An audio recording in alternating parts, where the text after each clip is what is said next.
Labdien, mūsu skatītāji, klausītāji! Prieks jūs sveikt mūsu kārtējā Saulsmaizes epizodē. Turpināsim ar manu kolēģi Armandu šķetināt jautājumu par nekustamiem īpašumiem, par to priecīgo situāciju dzīvē, ka kāds vai kāda ir lēmumu priekšā kaut ko iegādāties, un mēģināsim rosināt sarunu par to domāšanas rāmi, kā šai izvēlei ieiet. Protams, vadmotīvs visām mūsu sarunām ir prātīgas izvēles.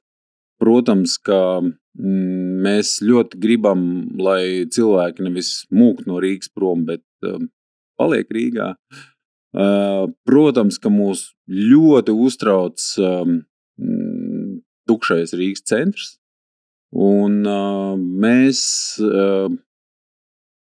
esam izdomājuši veidu, kā cilvēku uzmanību tomēr tam vēsturiskajām vērtībām piesaistīt. Un šodien mums ir īpaša viešņa Inga Karlstrēm. Tu esi laikam pirmais cilvēks, kas ir otro reizi podkastā. Tā sanāk. Tiem, kas nav cītīgi noskatījušies visas podkastus un nav pamanījuši tev pirmajā ierakstā, kā tu sevi stādītu priekšā, kā tu sevi noraksturot? Droši vien, ka Rīgas arhitektūras vēstures pētniece, tas droši vien tādā koncentrētā veidā.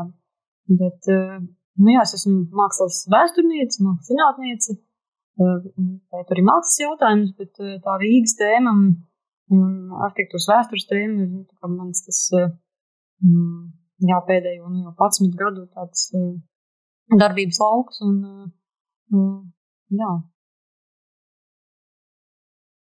Man liekas, tev ir ļoti nopietnas darbs.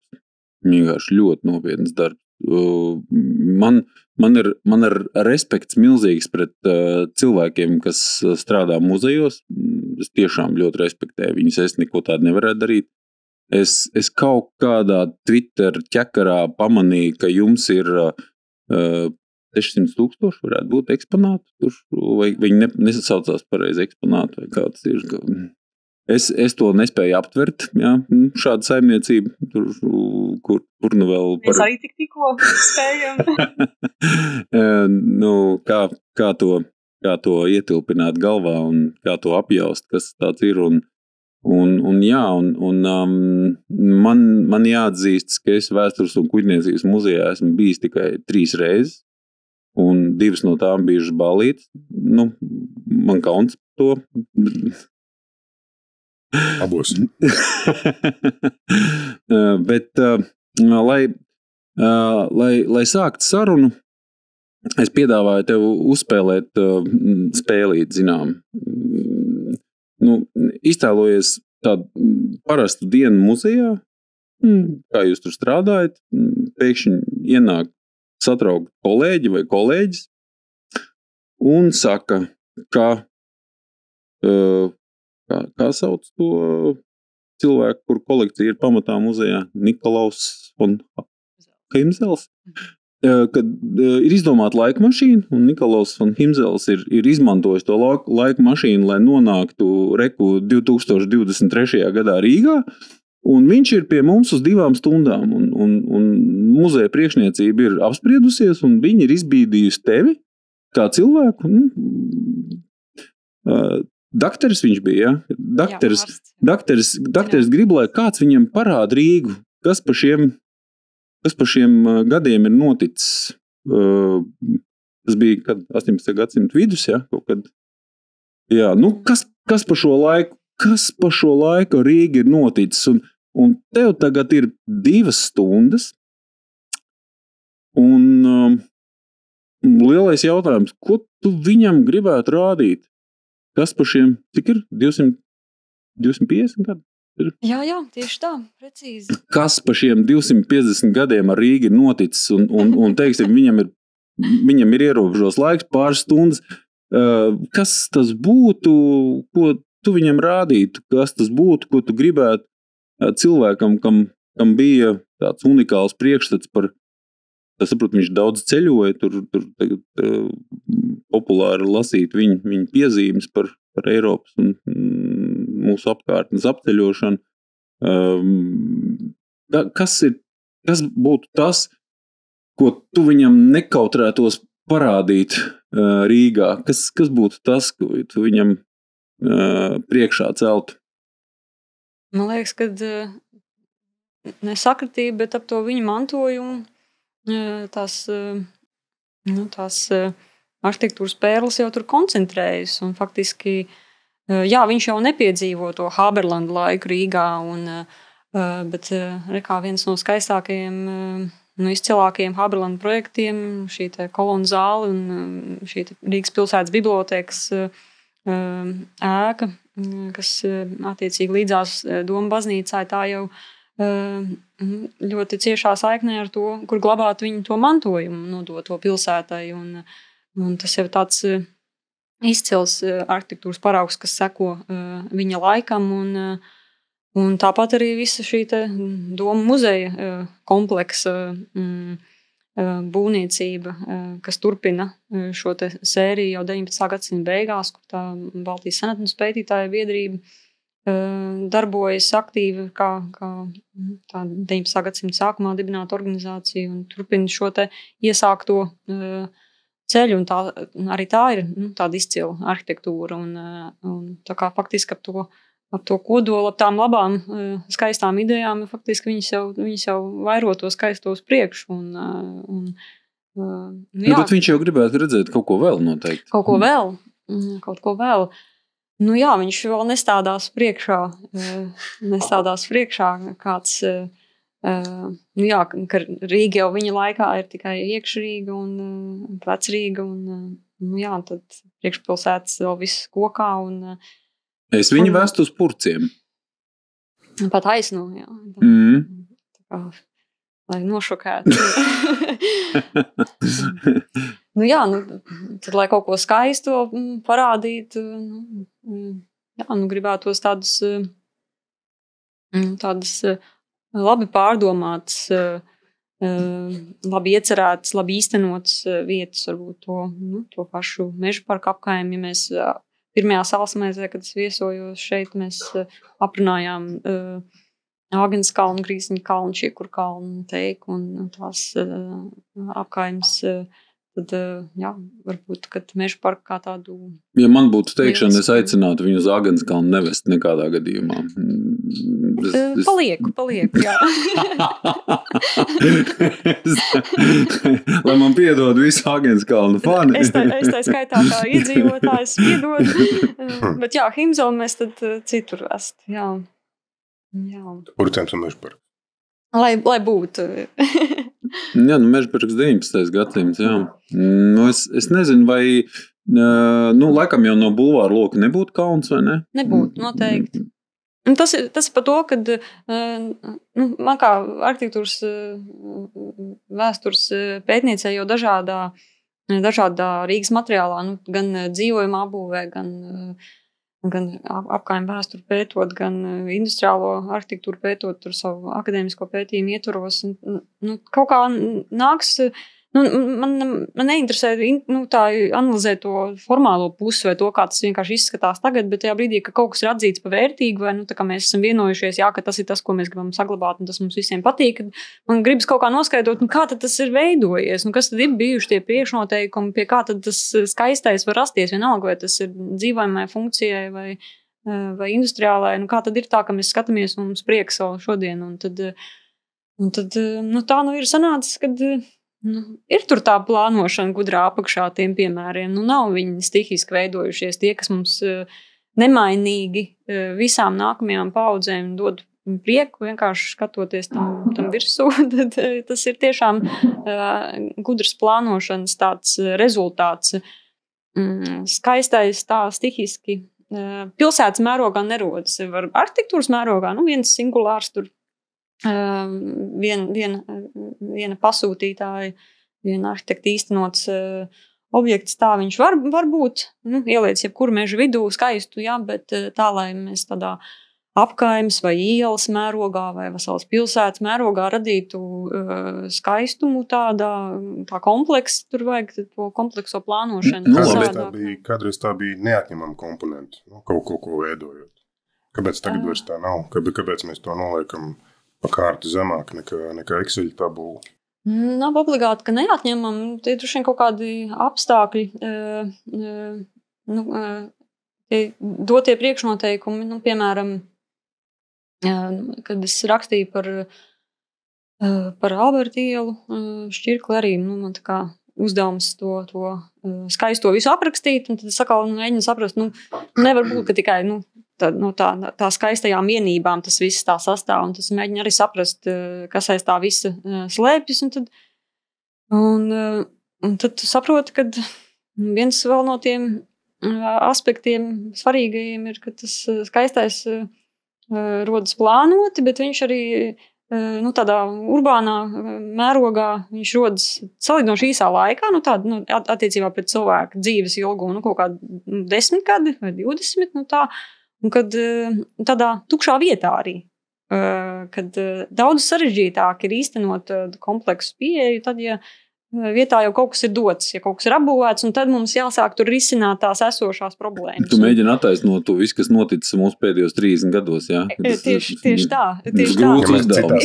Tas tiešām ir grūtāks uzdevums. Absolūti, viņš nav neiespējams, bet, piemēram, tas Alberta ielas gadījums rāda tiešām to, tur pirms tam daļdārzniecība, zaļš viss, smuk, tur kāda oranžērija stikla varbūt, un tā, tur.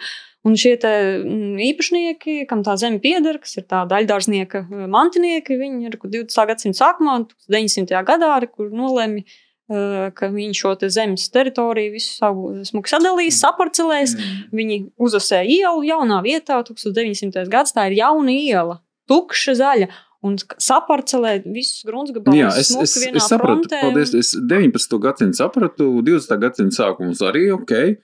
Bet piemēram, dakteris Nikolaus, viņš ir piekasīgs, jā, viņš saka, nē, bet atvainojiet, bet tomēr, pēdējos 30 gados, kas jums ir sanācis smuks?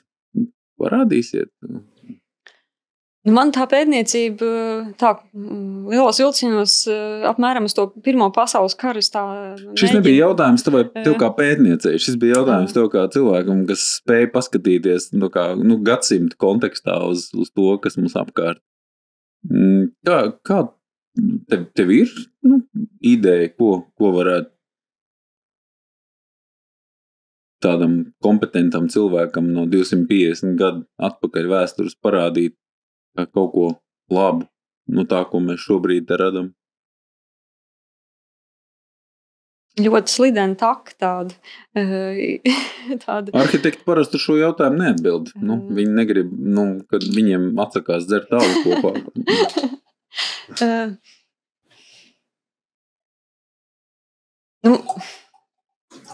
Es mēģināšu varbūt kaut kā tā abstrahēt to atbildi. Kad es ticu tam, es saprotot, mēģinot saprast to, kā tas skaistais arhitektūrā un pilsētā veidojas un ir veidojies tajos vēsturiskajos piemēros, es ticu, ka to var ļoti līdzīgā veidā, ka tos principus viņus var pārnest uz mūsdienām, ka tie mehānismi jau ir kaut kādā ziņā, tie paši, es nezinu, tur tādas galvenie tie arhitektūras, tie kvalitātes kritēriji, viņi jau pie romiešiem 2000 gadus atpakaļ definēt, un patiesībā, ja tā skaties, tur nav nekas daudz tur mainījies pēc būtības. Tad slavenais arhitektūras teorētiķis Vitrūvijs imperatoram Romas arī pasaka, kur tā ir tā izturība, kas ir svarīga, tā praktiskā liederība un tas skaistums. Un attiecīgi, visi šie 3 komponenti viņiem integrēti jābūt, lai to varētu saukt par kvalitatīvu arhitektūru. Un tas pats attiecas arī uz plašāku mērogu šiem te kritērijiem. Faktiski jau un šiem te kritērijiem jāatbilst ir. Tas, ko es gribēju ar tevi diskutēt, ir, vai tie jaunie meža parki, kas top apkārt Rīgai, ja mēs viņus tā varam nosaukt, jebkurš attīstītājs, kas, 3 vai 5 vai 50 hektārus attīst, viņš arī jūtas kā tā būvniecības biedrība, kas meža parka 19. gadsimts. 20. gadsimta pats pašāk. Un viņiem arī grib kaut ko skaistu, un neviens jau nebūvē kaut ko briesmīgu, vai ne? Visi vēlas kaut ko skaistu. Visi vēlas, lai tas ir kaut kas paliekošs. Un tad... Kā tev šķiet? Meža parkā, atkāpjoties uz to, ko var pārnest no šī piemēra veiksmīgi, manuprāt, uz mūsdienām ir tas, ka kaut kā viņiem ir bijusi tā izpratne diezgan dziļa tajā kognitīvajā psiholoģijā, var teikt, nevis tikai arhitektūrā un pilsētbūvniecībā. Protams, atkal kādi ir tie priekšnoteikumi labvēlīgi, tur, lai tas viss tā skaisti attīstītos, ir tas, ka tā ir akciju sabiedrība tobrīd, tāda būvbiedrība, arī vāciski Baugesellschaft, kas sapērk tur tos zemes īpašums pie ķīšara, un tad tukšā vietā izveido to attīstības plānu, to veido akti, pilsētas galvenais inženieris, bet ne jau sakritība, bet viņš arī tās būvbiedrības viens no dibinātājiem, galvenais vadītājs un faktiski attīstītājs un piesaist pilsētas galveno dārzu plānotāju, Georgu Kūfaldu, izveido gleznainu ielu tīklu, sakārto infrastruktūru, izveido vidi, radīt tādiem labvēlīgiem apstākļiem, lai tur tas skaistais ienāk. Atkal izveido tur tos gruntsgabalus, nepārāk lielus, tā, lai viņus var tā kā atļauties, bet arī nepārāk lētus, tā, lai tur viņi var orientēties tomēr uz kaut kādu noteiktu sabiedrības slāni tobrīd un uz tādu vilku koloniju, un tas kopējais priekšnoteikums, ko viņi izvirza, tas arī faktiski, kas vadoši ir šodien jauno ciematu būvniecībā, ka tās būs privāta mājas vienai ģimenei, kas tiks tur būvēts, un nelielu salīdzinošu apjomu. Un kas ir interesanti, kad atšķirībā, piemēram, no kaut kādas tur vēlāk Teikas vai no kādiem citiem rajoniem agrāk, kad atstāja brīvas rokas tajā būvmateriāla izvēlē, ko tu pielietos. Un tas ir interesants tāds priekšnoteikums tam, ka tā arhitektūra veidojas daudzveidīgi, ka viņi var izmantot visus tos vietējos materiālus, tur koku, akmeni, ķieģeli, apdarē būvniecībā un jumtam tur dažādi tie sagu materiāli. Un līdz ar to ir tā, ka veidojas tāda līdzīga rakstura, līdzīga mēroga, līdzīga augstuma apbūve, bet ir tie individuālie projekti, ko veido pēc individuāla pasūtījuma dažādiem arhitektiem, šie jauno ēku īpašnieki, un šī vieta veidojas daudzveidīgi, jo tas, ko šodien runā šie uztveres psihologi par to, kā mēs uztveram vidi, tie ir tieši šie jautājumi par to, ka mums patīk tā kārtība, ka viss ir sakārtots un organizēts un saplānots un tā, jo tas mums ļauj justies droši un mieru atrast tajā, kaut kādu līdzsvaru tajā, bet vienlaikus, kad tā kārtība nedrīkst būt pārmērīga, ka viņa nedrīkst būt vienveidīga, nedara tas tie saštancētie šabloniskie mājokļi viens saprotu, otram. Bet es gribēju no tevis to tavu redzējumu, vai tu Niklausam rādītu tos mūsu jaunos meža parkus ap Rīgu satapušos, vai tu teikt viņiem, šitam neskaties, šitas tā pagaidām, tas mums tā īslaicīgi, ja? Kā tev šķiet, skatoties no tā 250 gadu perspektīvas, vai tas, ko mēs cenšamies tagad ap Rīgu, saparcelēt, sabakstīt tur tos elektrības skapis iekšā un piebērt ceļu un izmantot, tas ir uz palikšanu? Kā tu par to domā? To, ko es viņam rādīju, taču viņam jautāt. Mēs tā nevaram viņa vietā izdomāt, ko viņš vispār gribētu redzēt, bet tas, kas ir uz palikšanu,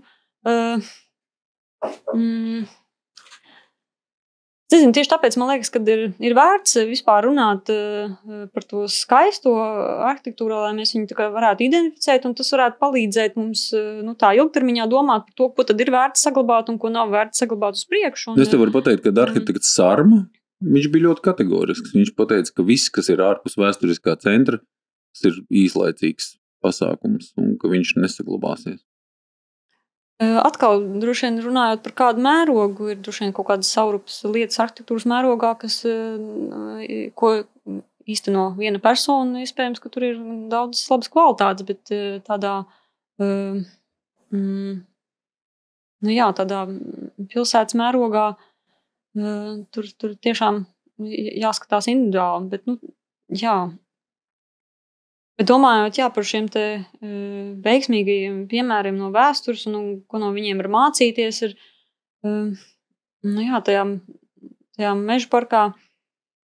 Tas, kas man bija salīdzinoši tāds pārsteigums pētot meža parka apkaimes tādu vēsturi, par ko īsti nav daudz rakstīts šādā aspektā, ir tas, cik spēcīgs tas marketings viņiem bijis ir tajā 20. gadsimta sākumā, tad, kad viņi īsteno tos pirmos objektus tur un cik strauji tā lieta aiziet aiz tā, cik veiksmīgi viņi promotē to savu produktu un faktiski jau tad viņi sāk nedaudz nievājoši no savas jau escapismu perspektīvas izteikties par Rīgas centra dzīvošanu un to, kad Rīgas centrā akts sekotāji un pirmie projektētāji meža parkā, viņi tā arī tur raksta tajos mārketinga materiālos, kad Rīgas centrā nav iespējams īstenot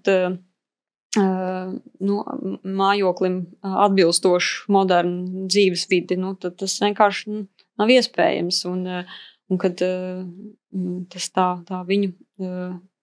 tieši par to, ka tai tukšajā vietā, īsā laikā, tur tos sapņus ārpus centra ir iespēja īstenot īsākā laikā, efektīvāk, un uz to viņi faktiski norāda, ko mēs tur, cik mums laika prasa, lai varbūt visu mūžu garumā, lai atrisinātu problēmas esošajā. Mēs bijām pirms kaut kādiem gadiem 10, laikam, vienam baņķierim palīdzējuši nopirkt māju meža parkā. Un pirms dažiem gadiem viņš pateica, Edgar, pārdodam, vairs nevar izturēt, ne uz viņu aizbraukt, ne no viņu atbraukt, kafiju nav kur iedzert un arī paēst tur nav kur. Pilnīgi garām tas tavs meža parks. Es domāju, ka tagad tās būvbiedrības dibinātāji un to marketinga materiālu taisītāji, par kuriem tu runāji, viņi rotē kapā noteikti, kad tas sapnis, ko viņi bija izsapņojuši, ka viņš sagādā vilšanos cilvēkiem, kas ir fast forward 100 cik gadu. Viņi ir īstā auditorija, lai to sapni izdzīvot, un viņiem ir vilšanās. Šis pats mārketinga modelis ir pārvirzījies uz citiem jaunajiem ciematiem, faktiski 1:1, neatkarīgi no tur arhitektūras kvalitātes. Kadagā, pieņemsim, ir kur paēst, un ir Mārupē arī.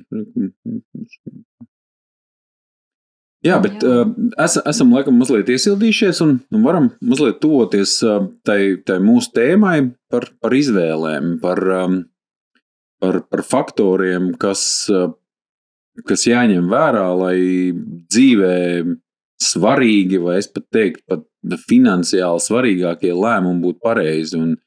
Un tas, kā mēs ar Armandu te viesu stincinam, ir Mēs mēģinam lūgt to domāšanas ietvaru, kā tam cilvēkam, kam ir šī iespēja dzīvē kaut ko izvēlēties un nopirkt, un kam ir tas brīdis, un viņš viņu apzinās, kā viņam pareizi par savām prioritātēm vai par savām patikšanām domāt, kā viņam sevi saprast, vai viņš ir, tāds cilvēks, kas gribētu baudīt kādu vēsturisku mantojumu centrā, vai viņam labāk kaut kur pierīgā aiz tujām noslēpties,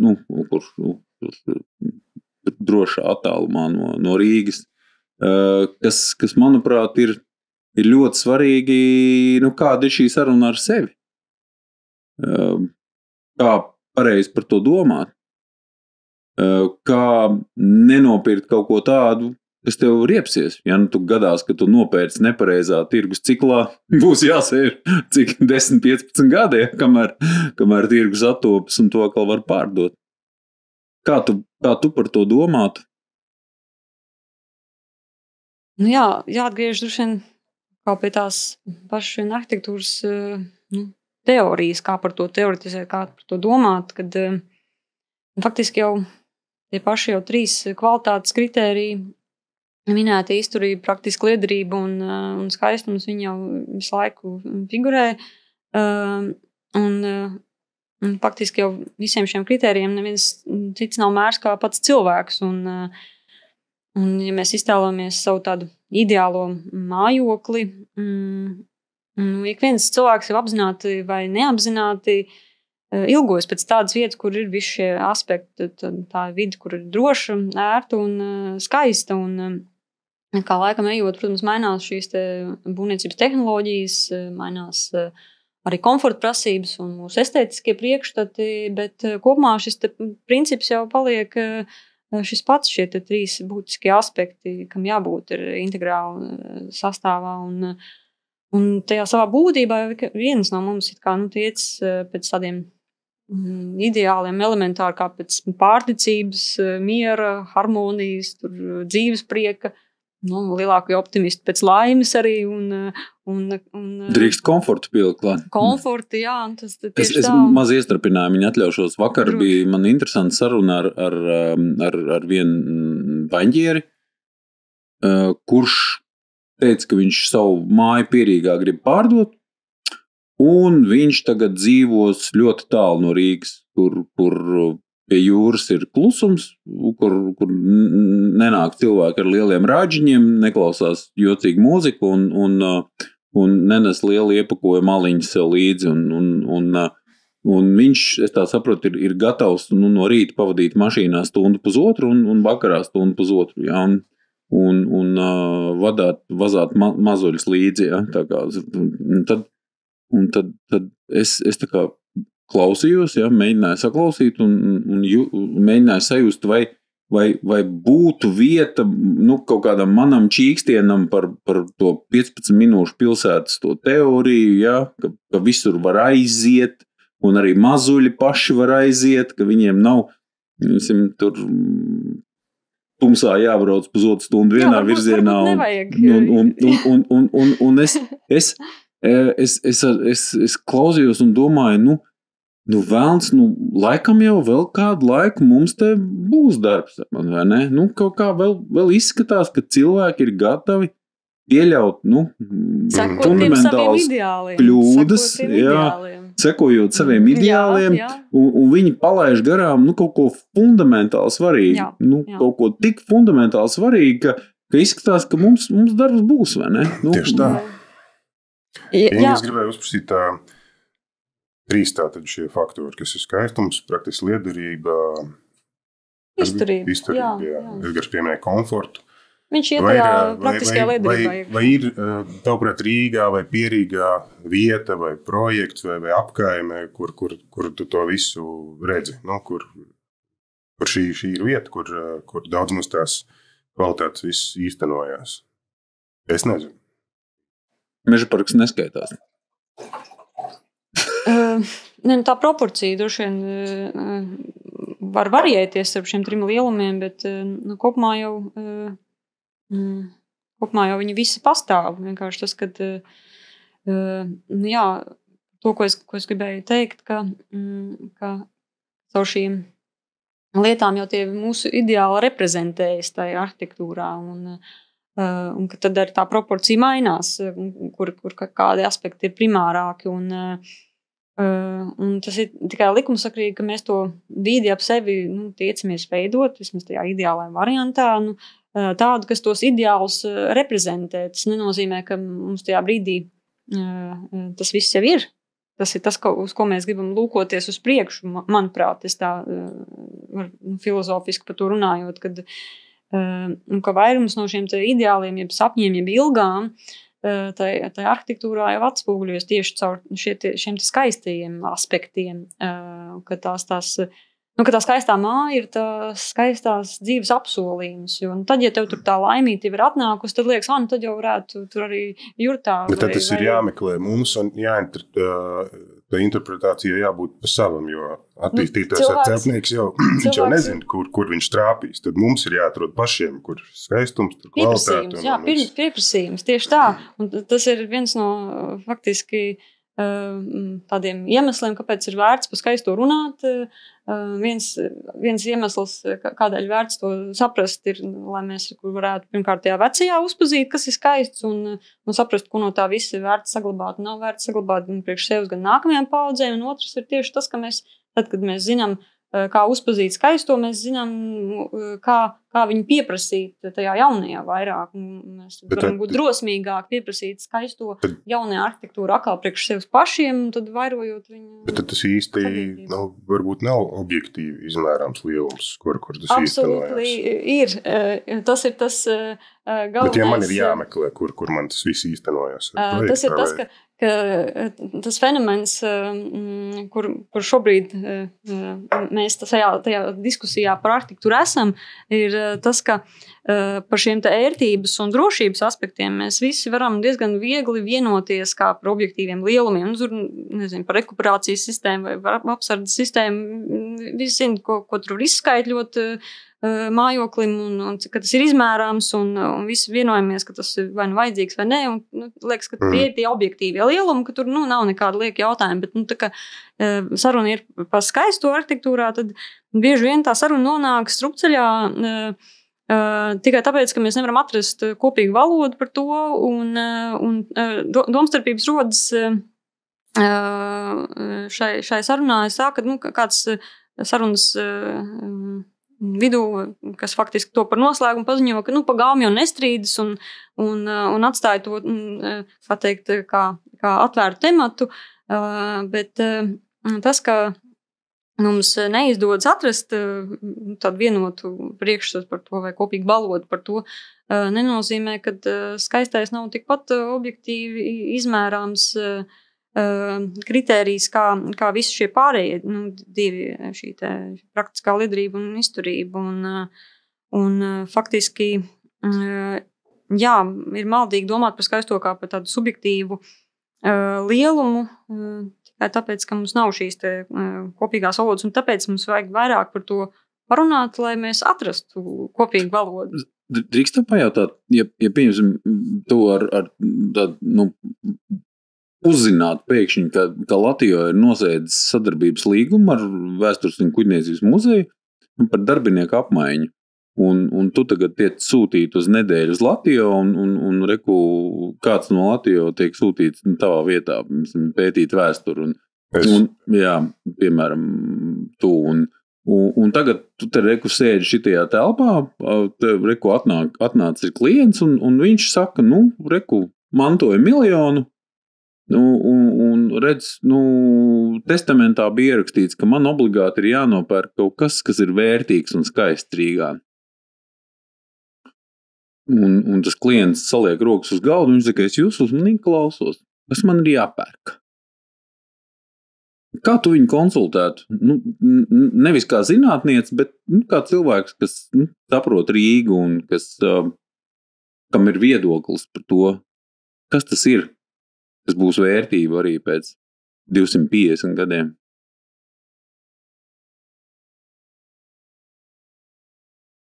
Jā, droši vien kaut kas tāds, kur visi šīs visi šie kvalitātes kritēriji būs ietverti, un ja par to skaisto, tad viņam tur jau ir jābūt. Jo līdzīgi kā par to skaistas apkārtnes veidošanu un to, ka viņai jābūt ir jau mērķtiecīgi iecerētai un plānotai, lai tas tā veiktos, arī arhitektūras mērogā, tur tam ir jābūt jau sākotnēji šim te kritērijiem ietvertam, tādēļ varbūt šobrīd sarunās par vēsturisko arhitektūru rodas kaut kādas tādas nevienprātības, Es saprotu, bet tev viņš kaut kur ir jāved, ja? Viņš saka, braucam, skatāmies, parādiet man kaut ko. Ko tu viņam ieteikt? Es saprotu, ka tas nav kaut kas tāds, kas ir solījumi, bet kas ir reāli pastāvošs. Jau šobrīd jau skaists, vai jau 100 vai 150 gadus jau skaists, bet kas būtu tas, ko tu viņam gribētu rādīt?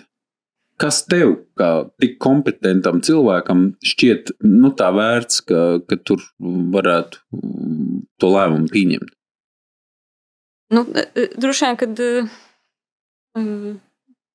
es atgrieztos pie tā cilvēka dzīves nogriežņa, nevis pie tiem 250 gadiem, jo atgriežoties par to, ka tas cilvēks jau ir to visu lietu mērs, gribas teikt, ka viņam vajadzīgs ir tas, kas var tās viņu ilgas piepildīt, un ne jau kas cits, un ja tās ilgas ir pēc tās skaistās dzīvošanas, tad to skaisto māju.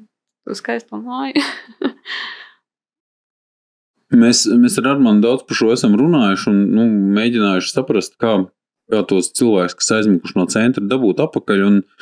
Un man brīžam šķiet, ka vaina varbūt, ka nav pat tajā nolaistajā dailē vai tajās šausmīgajās ielās vai tajās dubļainajās vitrīnās.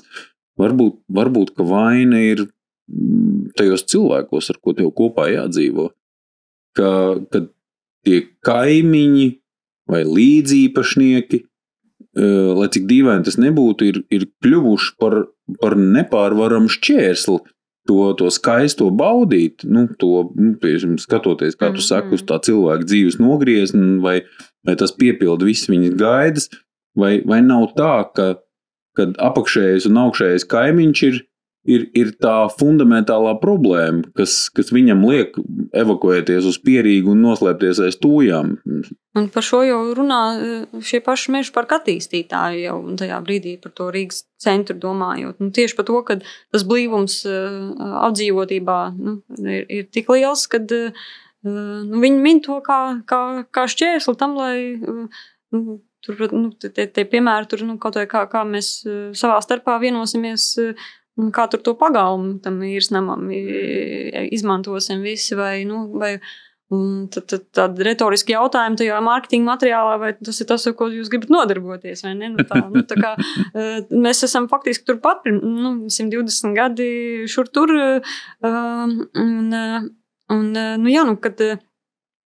ka nav jau tā, ka tās problēmas nav risināmas, vienkārši zināmā mērā tie jaunie ciemati, tās jaunās pilsētiņas vai jaunās vietas, viņas ir tādas kaut kādā ziņā escapisms no tā, ka tu negribi to savu nākamo 5-10 gadu to dzīves nogriezni, iespējams nodarboties ar to cīņu, bet tad tu zini, ka tas apsolīs ātri, efektīgi to sapņu piepildījumu, tev ir skaidrs, kas tev ir vajadzīgs, un cik grūti tas nāk tajā vecajā pilsētā, un vienkārši, kad laižamies lapās, un tas vienkārši tas akts piemērs ir, un meža parka piemērs ir ļoti spilgts aiz tā, ka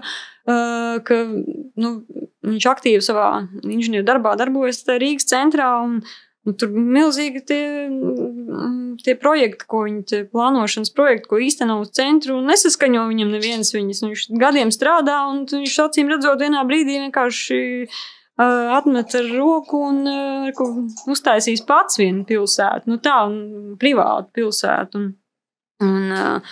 Un ļoti veiksmīgi, un ar ko šedevrs, un visi pēc tam nākamos 100 gadus priecājas, jo viņam pat kā plānotājiem, ir kā augstai amatpersonai tā laika viņam neizdodas atrisināt to, ko viņš tā kā iecerējis, un arī gudri iecerējis, un tie apstākļi vienkārši ir sarežģīti.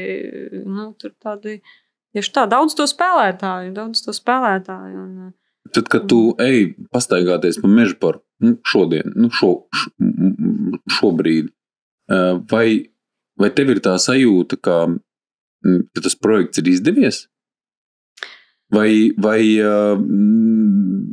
Redziet, Edgar, es jau pastaigājos tajā 20. gadsimta sākuma tajā meža parkā. Man jau ar mani nevar kāda jā, bet ja tu abstrahējies no tā, ka tu esi pētniece un ka tu esi to studējis, bet ka tu esi vienkārši cilvēks, kas grib baudīt to dzīvi un tos labumus un ērtības tagad, 2023. gadā, un ka tu mēģini atrast tu trotuāru tā ielē meža parkā un nesekmīgi tu klūpi pār tiem akmeņiem, tur zālītē sabakstīt.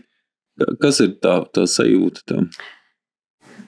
Ne, tas ir cits stāsts, un kaut kā es vienmēr mēģinu tos laika nogriežņus nodalīt, lai vispār varētu par šīm lietām kaut kā strukturēt runāt, jo faktiski, ja mēs saliekam visu to 100 gadu maisā, tad tur mēs nekur netiekam to sarunu un vajag tos laika nogriežņus, bet tieši skatoties kaut vai tagad, kā pasludina to par pilsētbūvniecības pieminekli, un tagad viņam tas status, kāda tā saglabātība rādās tur apmierinoši un tā. Un tad, protams, kad tajā brīdī, kad ir kaut kāds viens saurups arhitektūras piemineklis, liekas tā saprotam, ka to droši vien viens saurupi, viens cilvēks savas dzīves laikā var ņemt un atrisināt un to stāvokli apmierinoši par labu pacelt, bet tajā brīdī, kad ir runa par kaut ko, kas ir pasludināts par pilsētbūvniecības pieminekli, tur ir nepieciešama jau tāpat kā tie apstākļi, tie paši priekšnoteikumi, kas radīja to kā tādu pilsētbūvniecisku vērtību, šī gudrā plānošana, viņi ir atkal vēlreiz vajadzīgi pie tās saglabāšanas klāt, un viņi nenotiks tāpat kā stihiski neradās tas skaistais tādā pilsētas mērogā, tāpat tā saglabāšana, viņi nenotiks tā stihiski, viens pa vienam tur fragmentiņam aizlāpīs tur to cimdiņu, un tad tas viss tā smuki izskatīsies. Katrs jau aizlāpīs tad kā māk un kā var tajā brīdī, bet tur faktiski ir nepieciešama tāda nopietna publiskā privātā partnerība, lai paceltu to no tāda līmeņa, kas ir apmierinoši uz līmeni saglabātību labā statusā. Un tas pats jau faktiski attiecas arī uz Rīgas centru, bet Rīgas centrs jau savā, tur mazliet atšķirīgi, jo Rīgas centrs kā pilsētbūvniecības piemineklis, viņam jau nav tā viengabalainība. Meža parkā jau viņa ir bijusi kaut kad. Rīgas centrs jau veidojas tieši šajā te apbūvē, nomainot apbūvi diezgan tādā daudzslāņainā veidā. Un tāpēc faktiski arī skatoties uz Rīgas centru, kas mums šķiet, kuras ir viss tās skaistākās daļas, automātiski tas visiem liekas klusais centrs. Un arī tie ir tie paši atkal priekšnoteikumi. Tur Alberta ielā vai tuvāk Daugavai klusā centra daļā. Tās ir tās tukšā vietā, īsā laikā. Man tā sajūta ir, skatoties uz to vēsturisko mantojumu, ko mēs te esam saņēmuši pieskatīšanā, pirms nododam nākamām paudzēm. Man ir sajūta, ka mums ir ļoti pa maz naudas šīs saimniecības uzturēšanai.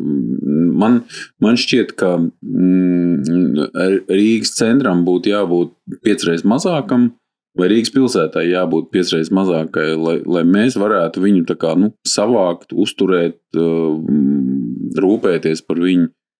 Tas vēziens ir pa lielu. Man ir tā sajūta, man ir tā sajūta, ka mēs visu laiku ļoti mokamies ar to, ka es nezinu, kā tu kā pētniece skaties uz to kaut kādu tur gadsimtu kontekstā, bet tā šobrīd raugoties gan uz to meža parka neesošiem trotuāriem, gan pieņemsim pa ceļam uz meža parku, kā sauc to rajoniņu, pirms Brasas tilta, kur tie skaistie kur tie skaistie nami ir, pirms Brasas tilta braucot uz meža parku, tur tāds puduris, tur ir vairāki duči milzīgi 5 stāvu namu, kas izskatās tā, ka kādreiz tai vietai ir bijuši daudz labāki laiki nekā tagad. Ja. Diemžēl. Tā jau arī ir. Mēs jau nevaram salīdzināt faktiski tas laiks līdz tam Pirmajam pasaules karam. Mēs varam tikai iztēloties, kā tas ir dzīvot pilsētā, kur ar katru gadu tas iedzīvotāju skaita pieaugums ir pa 10 tūkstošiem klāt, un tad viņš ir kaut kādā 10 gadē tur dubultojas visam, un tad, kad ir tā ekonomikas augšupēja, kaut kāda krīzes momenta pa vidu tam ir, bet ka kopumā ir tas vektors ir uz augšu, un faktiski jau tas, kas visi šie skaistie piemēri, šie skaistie arhitektūras precedenti, tu jau saproti viņus pētot, kad tas jau nav nevienam ne pirmais, ne otrais īpašums. Tur, kur tas skaistais rodas, tur jau ir tā roka jau ir piesista, un tā jau ir tā turība jau ir jau tādā līmenī, ka tas jau ir tā kā jau nevis, kā teikt, pirmais investīciju objekts, bet... Vai es varu tādu starprezumējumu, ka ja tu vēlies baudīt to dzīves vietu, nerēķinoties ar citiem, tad ir jāmūk prom no Rīgas. Jā. Nesanāks. Ja tu psiholoģiski neesi tāds cilvēks, kas ir gatavs tur organizēt īpašnieku biedrību, sēdēt ar visiem pagalmā, cept gaļu un spriest par kāpņu telpas remontu, tad tev labāk no tā visa vairīties, vai ne? Jā, vajag tiem saviem ideāliem. Saka, noteikti būs tie, kas gribēs šo te scenāriju, un kam tas atbilst tā momentu kaut kādiem ideāliem, droši vien, ka tiem, kam tas nav... Jo es saprotu, ka tu izvairīties no šīs kaut kādas īpašnieku kopienas tur diriģēšanas, tu vari tikai tādā gadījumā, ja tu esi pilnīgi jaunā mājā dzīvo, ne? Tādā vai totāli renovētā, kur tev šis komunālais blūzs nedraud, ja? Bet tādu māju ir gaužām maz, un viņas ir absurdi dārgas. Tā kā faktiski, ja cilvēks domā, ka viņš gribētu pamosties katru rītu kaut kādā vēsturiskā īpašumā un ejot ārā no mājas justies, ka viņš ir daļa no kaut kāda gadsimta mantojuma, ja, tad viņam ir jārēķinās ar komunālo blūzu. Pareizi saprotu. Un tas pārskatāmā nākotnē nemainīsies. Acīm redzot, bet arī domājot par to, ka mēs jau arī tā līdz galam nesaprotam arī tos savus ideālus. Viņi arī mainās mūsu dzīves laikā, tās prioritātes kaut kādas. Un tas, kad man tā šķiet, ka tie mūsu priekšstati par to ideālo mājokli, viņi jau tādi pietiekami samezgloti, lai tur tā nebūtu tāda skaidra viena atbilde, bet kad kaut kur tā patiesība pa vidu, piemēram, ja mēs runājam par to ideālo vidi, ka mums gribas to kā plānot, organizēt, bet negribas, lai tur pārplānot pārāk kārtīgi, pārāk vienveidīgi, tad mums tas tā kā apnicīgi kļūst un tā, tad līdzīgi var arī par to došanos prom no cilvēkiem, tā, lai tā kā distancīti, tā kā mēs būtu, lai mūsu tā mājokļa vidi būtu gan diskrēti, privāti, bet no otras puses jau neapzināti, pat ja mēs sev nesakam to skaļi, mēs jau esam tomēr tādas sabiedriski aktīvi cilvēki. Un mēs tomēr gribam to tuvumu tiem pārējiem. Un tādēļ man liekas, ka tas mežparka stāsts 20. gadsimta sākumā ir brīnišķīgs, kur viņi to sapratuši, ka tas tomēr ir prom no citiem, bet tomēr atkal kopā ar citiem pa jaunam. Un kad mēs it kā gribam paslēpties no tiem pārējiem, tā kā būt tajā savā privātumā, prom no tām svešajām acīm, bet, kad ir kaut kādi momenti, mēs tā pamostamies kādu rītu, mēs gribam paskatīties tur pāri pagalmam, kas tur kaimiņam notiek, vai arī gribam arī paši demonstrēt savu dzīvi, savu arhitektūru, ko mēs ap sevi tur veidojam, vai vidi, nezinu, ka mums tur tas jaunais kuršumkrūms vai kā, ka tad pašam sev tikai par prieku un gribas tomēr vairot to prieku vēl pārējiem un tā, un kad ka nevienmēr jau mēs zinām, kurā brīdī mēs esam tajā vienā galībā vai otrā, vai kurā brīdī mums tās vajadzības ir Jā, redz, tā problēma ar to domu mainīšanu ir tāda, ka nopirkt jau tā viegli, ja? Ja neizdodas pārdot, ja? Tad ir jāsēž ar to, kas ir. Ja? Tāpēc vajag atbilst visiem tiem 3 kritērijiem, un tad arī tas, kas būs patiesi skaists, ja? Tas tad būs patiesi skaists arī citam. Tad, ja tas būs tikai tā. Man liekas, ka tas skan forši, ko tu teici, bet tādam gala patērēm lielākajai masai, kas nav tajā iekšā, viņš nevar, viņam skaists nav tāds nolasāms lielums, tas ir vai patīk vai nepatīk, un diemžēl, bet man liekas, ka lielākajai masai tas nevarētu būt kā arguments, ka skaists, jau liekas skaists šitas, tad ar nākamajiem pircējiem tas nebūs skaists. Jā, tas tāpēc, ka mums nav tā kopīgā valoda, kā par to runāt,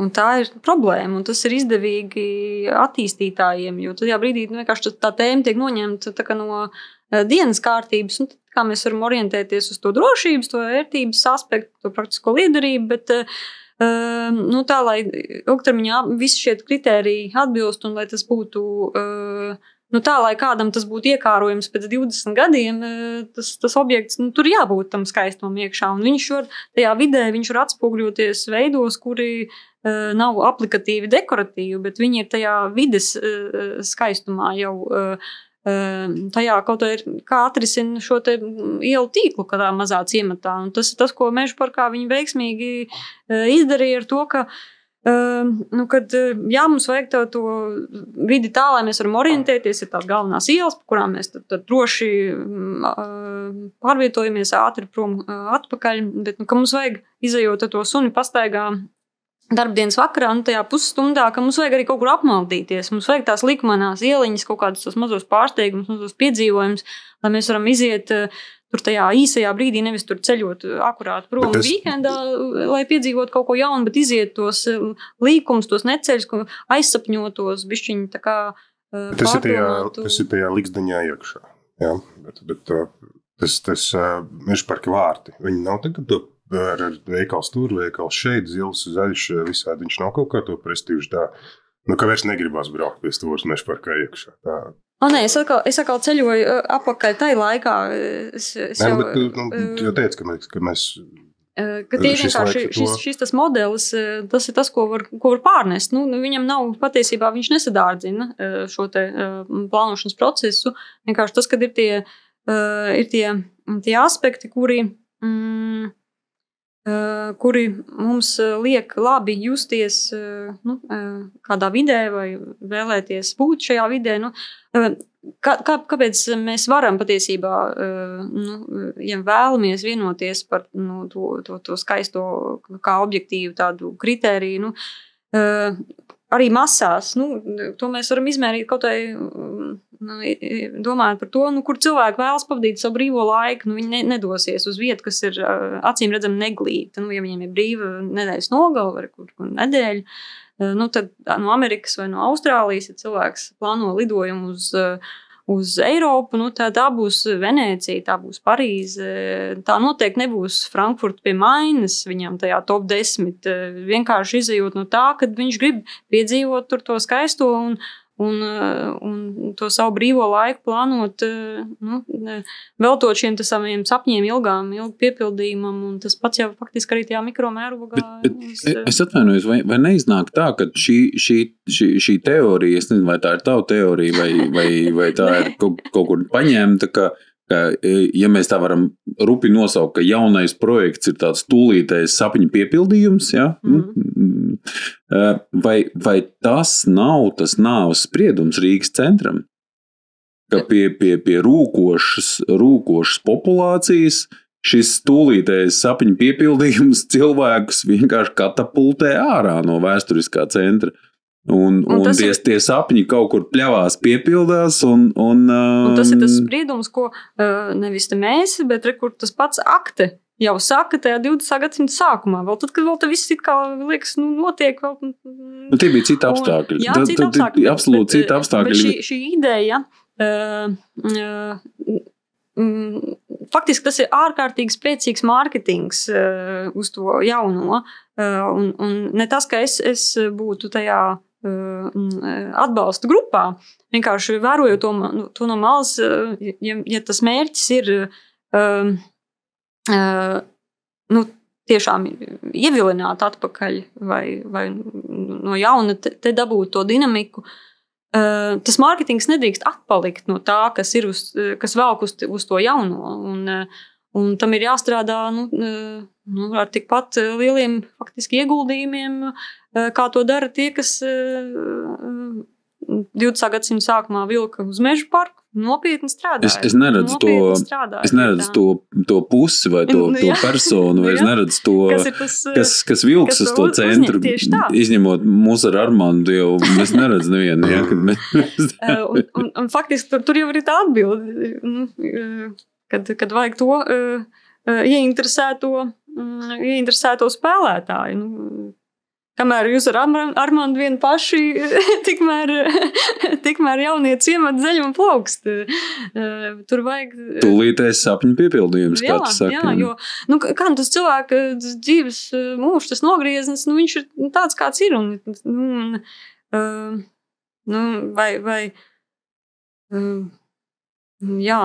Vai mēs varam cerēt arī uz kaut kādu cikliskumu šeit, vēstures tādā skatījumā. Tagad centrs paliek tukšāks, viņš pēc kādiem gadiem 40, atkal tas prestižs augs, pietuvos, es saku, kurš normāls Eiropas pilsētas dzīvokļu cenām. Ja kāds pie tā strādā, tieši tā, bet tas, ka tas tā dabīgi bez mērķtiecīguma varētu notikt, Es domāju, ka centram draud tas liktenis, ka viņš paliks par tādu imigrantu teritoriju, tur, kas varbūt kaut kādās citās tur lielajās pilsētās ir kaut kādas apkaimes, tad ne tās veiksmīgākās, tad mums tas draud centram, man liekas, ka viņš ir tagad tāda potenciālā tāda mērķa vieta visiem tiem cilvēkiem, kas brauc pasauli, meklē laimi un izvēlas šeit. Jā, tas atkal atgriežamies pie tiem pašiem faktiski tiem dzīves ideāliem, kas saskan tiem vietas ideāliem. Es nezinu, man bija gadi 18, man ļoti patika Vecrīgā dzīvot tajā laikā. Tas atbild man tā laika ideāliem. Jā. Šobrīd es, protams, nevaru to iedomāties, kā kaut ko pēc kā ilgoties. Bet tobrīd tu negribi balīt katru vakaru. Tobrīd tas saskanēja ar tiem maniem ideāliem, un droši vien, kad tāpat ir arī to Rīgas centru, bet kopumā, kad kaut kādā brīdī tie dzīvesveidi atbilst, tie dzīves ideāli atbilst tiem ideāliem, ko tad tas Rīgas centrs var piedāvāt. Man ir cerība uz ielu remontiem, uz dziesmu svētkiem, uz čempionātiem, kad tie braukšanas apstākļi kļūs tik nepanesami, ka vienkārši nevarēs uz centru atbraukt. Tas varbūt cilvēkiem liks pārdomāt, upurēt tūlītēji sapņu piedāvājumu, piepildījumu momentālo, un tomēr pamēģinām tomēr to centru. Jo te pavisam nesen bija situācija, kad viena mūsu kolēģi no rīta 2,5 stundas brauc no Mārupas uz darbu centrā, un tad man bija tāds divējādas sajūtas, ka no vienas puses žēl, ka cilvēks ir 2 stundas lamājies stāvot sastrēgu, bet no otras es tā domāju, varbūt tomēr centram ir ceļš. Jā. Es domāju, ka mums priekšā ir zinām dinamika, ja pilsēta būtu tāda staipām izmēra, tad es noteikti balsotu par to, ka viņi ir jāsamazina izmērā. Mēs nevaram pavilkt tik lielu pilsētu, bet kaut kas jau noteikti mainīsies, lietas jau nestāv uz vietas. Mani ļoti iepriecināja šodien kaut kādā mēdījā izskanējusi ziņa, ka Latvijas iedzīvotāju skaits ir palielinājies uz migrācijas rēķina. Tā kā es domāju, ka 20. gadsimta sākumā, kad Rīga bija industriāla lielpilsēta, es domāju, ka tad jau arī gan jau, ka migrācija bija lieta, jā, un nebija jau, Jā, visi aspekti tur bija augšupējoši momentā, gan migrācija, gan arī vienkārši demogrāfija, visādi citādi. No tādām vēsturiski industriālajām un tranzīta lietām mani fascinē, lasīju kaut kādu gabalu par to okeāna kuģa līniju no Liepājas uz Ameriku. Un ka Liepājā esot bijušas viesnīcas vairākas, kas spēja uzņemt pār pa 5,000 cilvēkus, kas tur vajadzēja kaut kādas papīra formalitātes kārtot un gatavoties šim ceļojumam, ka cikot bija Liepājā, bija 5,000 viesnīcas numuru centrālajā daļā. Es nezinu, man kauns, es pat nenojaušu, cik tagad ir Liepājā viesnīcas numuru, jā, bet es nezinu, vai tie ir 5,000. Knapi pietiek, lai tetrālijas varētu funkcionēt pilnā apmērā, jā, izmitinot savus viesus. Vai koncerti jūlijā. Mūsu filma iet pamazām uz beigām. Kas ir tas, ko mēs neaizskārām, vai kas ir tas, ko mēs neapspriedām? Inga pie 3 tiem stūrakmeņiem. Mēs varam varbūt pielikt ar laiku klāt. Kā rādītāji par kvalitāti. Tas, kas ir 100 gadus stāvējis, tas kaut kā ieduši vairāk ticību, tas, kas ir 100 dienas stāvējis. Faktiski to tomēr arhitektūrā vajadzētu jau saprast uzreiz.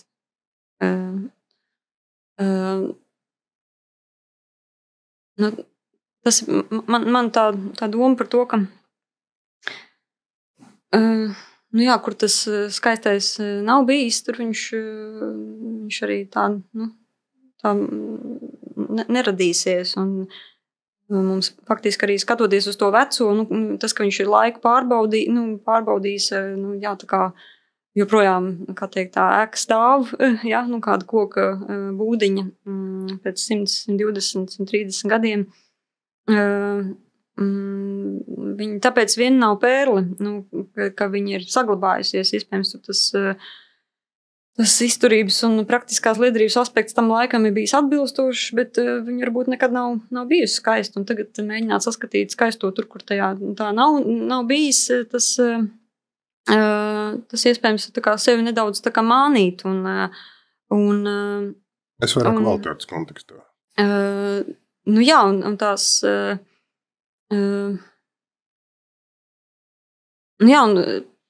tie vēsturiskie precedenti mums... vienkārši, manuprāt, palīdz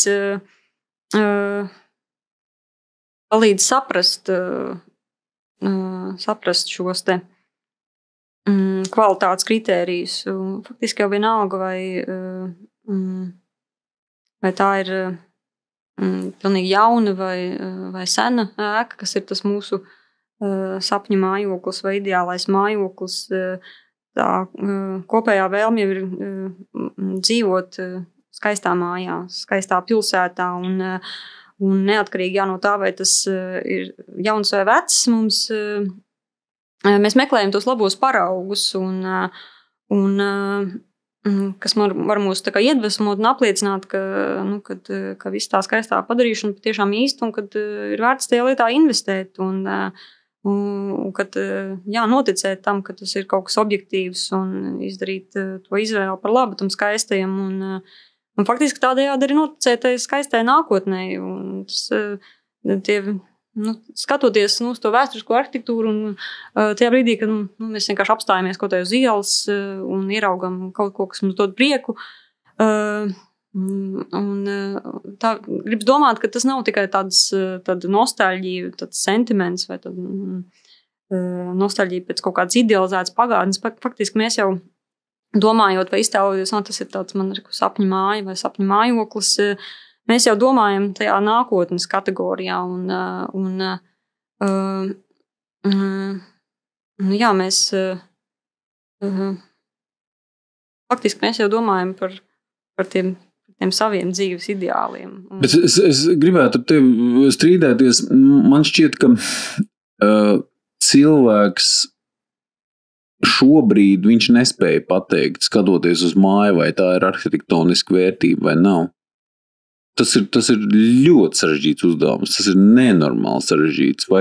Vai viņi ir vērtīgi šobrīd vai nav, vai viņš, kā Armāns saka, viņš var pateikt, vai viņam patīk vai nepatīk, jā, bet vai viņi ir vērtība, un vispār kāds ir vietas konteksts, jā. Piemēram, mēs skatāmies uz Triangulu bastionu vai šo teritoriju starp Vecrīgu un upi. Es Nikolaus uz turieni nevestu. Es nezinātu, ko teikt. Jā. Man vispār nebūtu neviena argumenta, kāpēc mēs tādu mēslu esam uztaisījuši un kāpēc vispār tur ir lielceļš un kāpēc tas parks, kāpēc tas parks, kas tur bija, kur ostas vietā, ko uztaisīja, kāpēc viņš pēkšņi ir lielceļš ar kaut kādām šādām būvēm. Un es domāju, ka tas ir tad, kad prevalē kaut kādas tie praktiskie kritēriji pār to skaisto, kad tiek atstāts tas skaistais, kā, ka mēs bez tā varam iztikt. Tagad iesim, to praktisko, pat taisno, ko mēs te varam smuki aizbraukt, tad tā arī tā kā daram, un kad un tad atstāja to skaistumu kritēriju jau sākotnēji, jau pie tās plānošanas atstāja kā nesvarīgu, tad tāds arī tas rezultāts faktiski ir. Un tas ir pietiekami vērā ņemam. Tas tāpat mēs nevaram, runājot par pēckara mikrorajoniem, protams, pārmest, ka tas skaistuma aspekts ir nav pirmajā plānā, jo vienkārši ir pēckara apstākļi, ir citas kaut kādas prioritātes, un tajā brīdī, kad tās praktiskās vērtības un tur pēkšņi ir daudz lielāks nekā, piemēram, tajā jau uz to brīdi nolaistajā kocinē, tad tas vienkārši tas sajūsmas vilnis tajā momentā ir liels, un tas tiešām tā ir liela priekšrocība, ka būt tur tajā jaunajā blokmājā, un tas tajā brīdī tā ir prioritāte, tās pamatvajadzības, tās pamatlietas nodrošināt savai dzīvē, tos ideālus, viņi tādi piezemēti ideāli tajā brīdī, vienkārši tur to tekošo ūdeni vai tādas vienkāršas lietas, pēc kā tas cilvēks tajā brīdī ilgojas, un tas, ka tur nav tas skaistais iekodēts jau tajā sākumā, tas rada problēmas tādā ilgākā nogrieznī, kad pie tā iztiks minimuma, jeb pie tā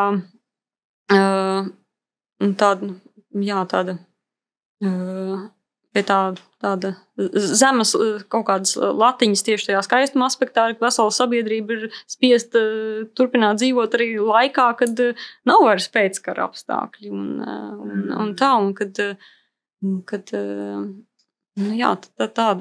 tādā ziņā tas ir faktiski arī to gribētos varbūt domāt optimistiski tādā domājot varbūt kaut kā par to nākotnes ciematu vai nākotnes tādu apkaimju veidošanu, kad nepalaist garām to iespēju tur, kur tas jaunais notiek, nepalaist garām to iespēju to skaisto ielikt jau sākumā, jo tas ir tas mūsu... Kā tu kā pētniece skaties uz purciem? Ka tu tā gadsimta kontekstā domā par to, Droši vien, tas mans komentārs līdzinājais arī, faktiski arī sasumē to manu viedokli par šīm jautājumiem, bet es maz par to domāju vispār, jo man tiešām tā kā pētniekam tā. Bet drīz jau pienāks tas brīdis, ka to kā pētniecei būs jāpievērš purcēm. Pa cik sen pagātni pētnieki interesējas? Kad iestājās tas brīdis, pa ko jau interesējas pētnieki? Ļoti dažādi tie pētnieki. Kaut kā jau tās pētnieciskās kronoloģiskās robežas jau katrs pats izvēlas novilkt, un es kaut kā turos līdz tam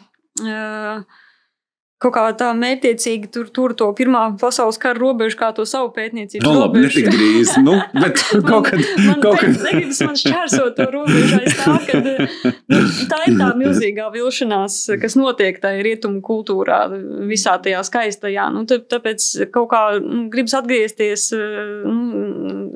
ne tikai aiz sentimenti, bet tīrais kaut kādu labu piemēru meklējumiem kaut kādā tajā momentā, kad tu redzi, ka tā sabiedrība tic tām lietām. Un, protams, ka tajā brīdī, kad notiek karš, kad tiek bombardētas pilsētas un cilvēki man nesanāca ar pētniecību, bet tev kā cilvēkam, kas domā par tām lietām, kā tu redzi nākotni Purcēmam? Es to prasu tādā kontekstā, ka Purcēmā dzīvo ļoti daudz cilvēku, tā ir 6. lielākā Latvijas Republikas pilsēta. un lai cik bēdīgi tas nebūtu, tā vides kvalitāte un tie dzīves apstākļi, kas ir cilvēkiem, viņi faktiski pēdējos 30-40 gadus ir tikai palikuši sliktāki un sliktāki un sliktāki. Un ko mēs gaidām no kaut kādas tur,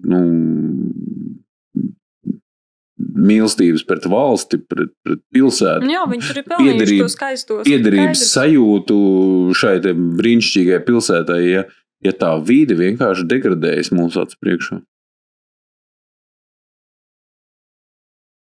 Jā, tas līdzīgi jau kā tai pašā apspriestajā meža parkā, vai ne? Kad tās ir tās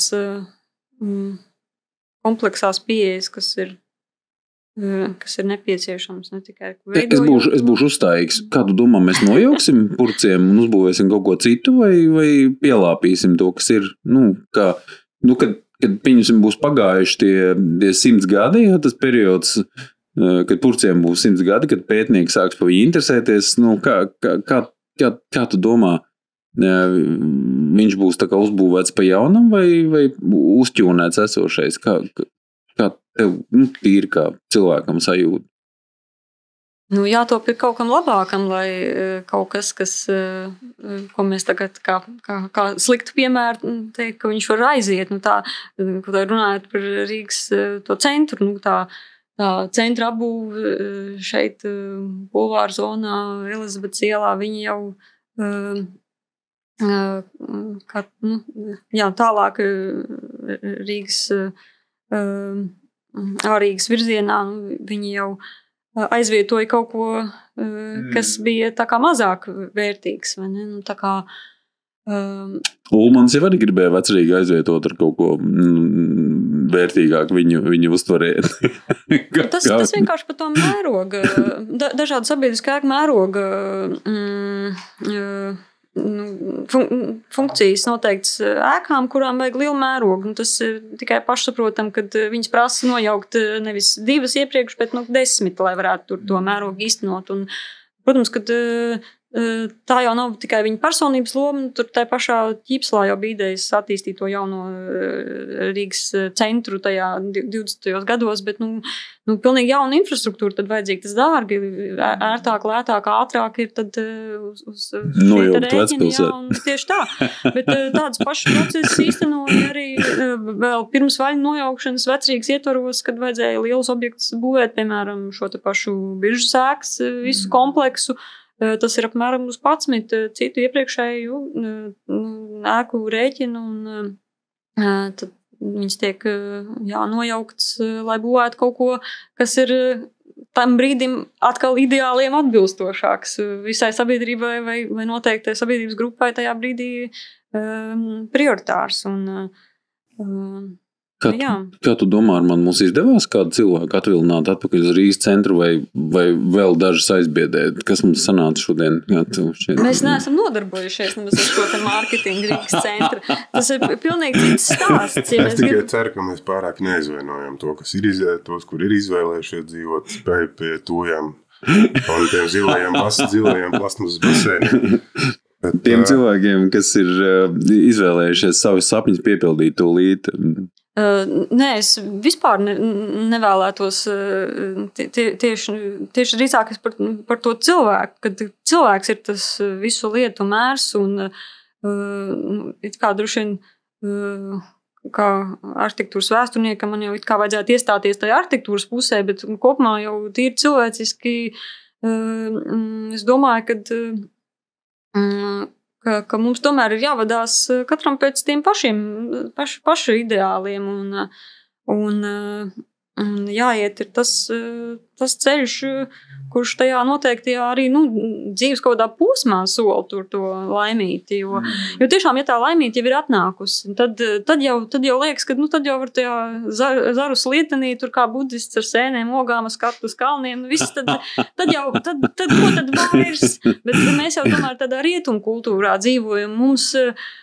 Mums liekas, ka vajag to skaisto māju, lai tā laimīti tur var ienākt drīzāk, un tad tā skaistā māja ir tas skaistās dzīves apsolījums. Mēs negribam vienu aizvienot, drīzāk pievērst uzmanību, vēlreiz iziet cauri Rīgas centram, nevis tikai pie stūra blenžot sarkanzeļš, bet nav te tik slikti, lai bēgtu.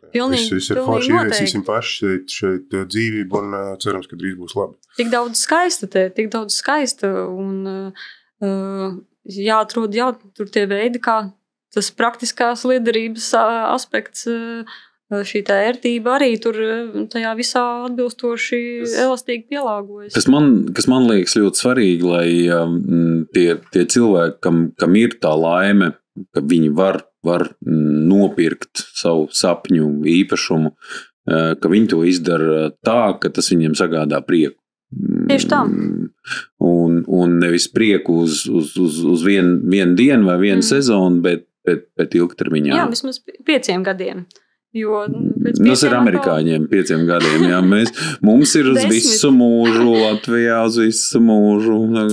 Mēs esam kaut kur citur, man liekas, mentāli. Bet tas jau pamazām mainās. Varbūt. Es domāju, ka tas mainās, jo un ne tikai manas vai jaunākas par manu paudzi, es, piemēram, redzu arī savus ģimenes ietvaros, mani vecāki pensijas pašā sākumā no lielākas mājas pāriet uz citu jaunu mazāku māju, un tur ir tik daudz iedvesmas viņu dzīvē.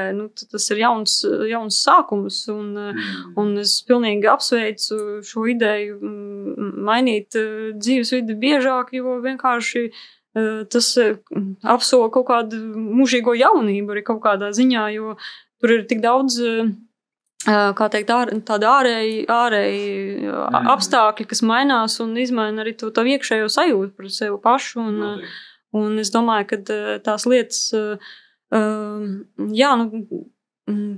tāpēc tos sapņus, man liekas, ka tāpēc tas ātrais sapņu piepildījums liekas, viņam nevar viņš būt tur tā. Mēs kaut ko tur tā kā noliekam 20 gadu perspektīvā uz priekšu, un tas nedara. Tu piemērs tāda, no arhitektūras vēstures ir tie stāsti. Igaunijā ir tā Ungrū mūža, tur pie Haapsalu, tur krastā drupas faktiski, kas nekad nav tāda barokālas drupas, kas nekad nav bijuši apdzīvots, tad 20. gadsimta sākumā kaut kāds tas Igaunijas grāfs tur ceļ to kā tādu sapņu māju, tur tā savai līgavai, kas no Vācijas, un viņi tur tajā atzemē, viņai tur tāda baroka, tāda muiža, un tēvam, un viņi saka, ka viņi grib to visu dzīvi tur nodzīvot tajā skaistajā mājā, un tad viņš viņu tur grib ievilināt tur tai savā zemē, viņš viņai uzcels tādu pašu, un tad Un kamēr viņš tur ceļ, lietas mainās, un nekad tas nenotiek. Tas skumjš stāsts, un pārāk ilgi tie procesi. Tad jā, kaut kā droši vien tos sapņus droši vien gribētos tādus, kurus mēs tā kā sopu solītim varam, jo tad pēc 5, 10 gadiem tās ilgas jau varbūt būs citas. Tieši tā izpratne, kas būtu tas ideālais mājoklis, viņš noteikti mainās. Jā. Tieši tā, un ir tie mūsu dzīvesveidi un tās ceļošanas vajadzības un darbu grafiki mainās. Jā, tā kā... Paldies! Paldies, Inga, par sarunu. Paldies jums par uzaicinājumu. Paldies, Arman. Es nezinu, vai mums izdevās kādu atvilināt vai nē. Bet mēs turpināsim mēģināt. Paldies, ka skatījāties. Paldies, ka klausījāties uz sadzirdēšanos un saredzēšanos nākamajās epizodēs. Vislabāk!